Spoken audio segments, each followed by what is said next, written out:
Video ini adalah bagian kedua dari 8 penjelasan tentang makna la ilaha illallah yang telah disimpangkan atau yang telah diselewengkan. Yang pertama, memaknai la ilaha illallah, tiada Tuhan selain Allah, dengan makna bahwa semua yang disembah itu sudah pasti Allah, karena yang disembah itu adalah Tuhan, hanya beda penamaan.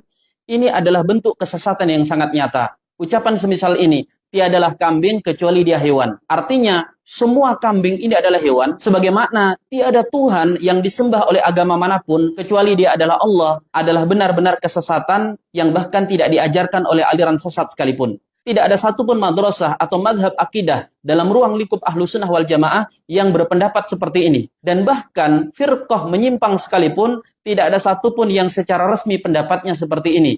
Yang kedua, tidak ada yang berpendapat bahwa semua Tuhan-Tuhan yang disembah oleh agama manapun itu adalah hakikatnya satu esensi, satu Tuhan, hanya beda wujud dan beda nama. Tidak ada yang menyatakan seperti itu kecuali kelompok sufi gulat yang sudah melampaui batas. Sekelas Al-Halad sekalipun, sufi yang sangat syad pendapatnya, yang oleh mayoritas ulama divonis sesat, itu bahkan mengingkari konsep pemahaman seperti ini. Dan bisa dipastikan, pemahaman seperti ini tidak mungkin dikaji dalam ranah ilmiah sampai ditulis dalam bentuk karya. Karena kalau sudah masuk ke ranah ilmu, akan banyak ulama yang bisa membantahnya. Biasanya pemahaman menyimpang seperti ini hanya laku kalau diajarkan secara sembunyi-sembunyi, didogmakan oleh seorang tokoh yang berpengaruh kepada orang-orang awam, yang mereka rata-rata tidak memiliki kemampuan untuk membantah karena taklid buta kepada tokoh yang dia agung-agungkan. Yang ketiga, inti penyimpangan kaum pagan dan orang-orang Nasrani adalah kesyirikan mereka kepada Allah Subhanahu wa taala. Mereka memiliki Tuhan lain selain Allah Subhanahu wa taala. Jangan dikira para penyembah berhala itu meyakini bahwa menciptakan alam semesta ini adalah patung yang dia sembah. Tidak. Lalu kenapa mereka menyembah patung tersebut? Patung itu hanya dijadikan sebagai media. Yang dilihat di patung itu bukan patungnya, tetapi hakikat Tuhan yang ada dalam patung tersebut. Itulah kesyirikan, dan itu yang dilawan oleh agama ini. Makanya dalam ayat dikatakan, wala in sa'altahum man khalaqas samawati wal ardh la yaquluna Allah. Kalau engkau tanyakan kepada mereka, siapa pencipta langit dan bumi? Maka mereka akan mengatakan Allah, bukan patung ini. Lalu kalau dikatakan, mengapa kau menyembah berhala ini? Apa jawab mereka? Ma na'buduhum illa liyuqarribuna ilallahi zulfa. Kami tidak menyembah mereka ini kecuali untuk mendekatkan kepada Allah sedekat-dekatnya. Ini kan bahasa lainnya. Para penyembah berhala ini melihat ada hakikat Tuhan dalam patung tersebut. Dan ini kesyirikan. Orang-orang yang berbuat kesyirikan itu menjadikan Tuhan yang mereka sembah itu hanya wasilah. Bahkan konsep kesyirikan musyrikin Mekah kala itu adalah hal yang seperti ini.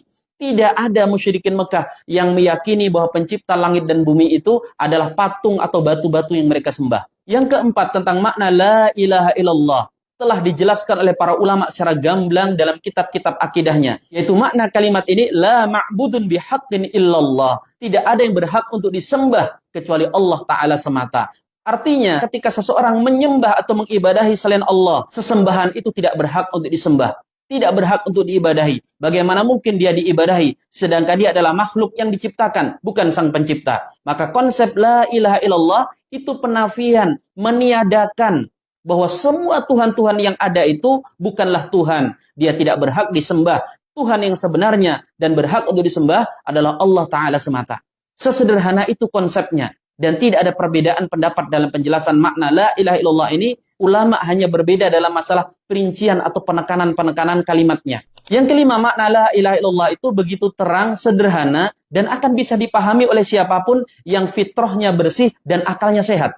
Tidak mungkin seseorang ketika membaca la ilaha illallah, dia memahami bahwa semua Tuhan yang ada, yang disembah oleh seluruh umat manusia, dari agama manapun, itu hakikatnya adalah Allah. Orang yang awam saja tidak akan memaknai seperti itu. Sehingga saking terang dan mudahnya kalimat tersebut, la ilaha illallah itu kan sebenarnya ada takdir kalimat yang dibuang. La ilaha ma'budun bihaqqin illallah.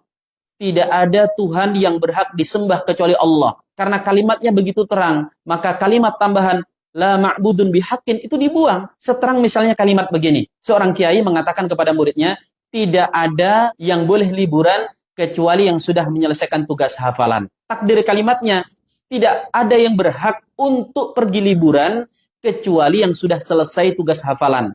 Tetapi apa? Diringkas kalimatnya menjadi tidak ada yang boleh liburan kecuali yang sudah selesai tugas hafalan. Lalu kemudian ada santri yang nggak mau taat aturan. Dia yang tidak menyelesaikan tugasnya ikut liburan. Apakah maknanya kalau dia sudah menyelesaikan tugas? Tidak, dia tidak berhak. Walaupun dia ikut liburan, dia tidak termasuk yang tercakup di kalimat yang diucapkan oleh kiai tersebut. Sesederhana itu kalimatnya. Terkadang demikianlah kesesatan, dia tidak butuh dalil untuk membantahnya, tetapi cukup fitrah yang bersih dan akal yang sehat.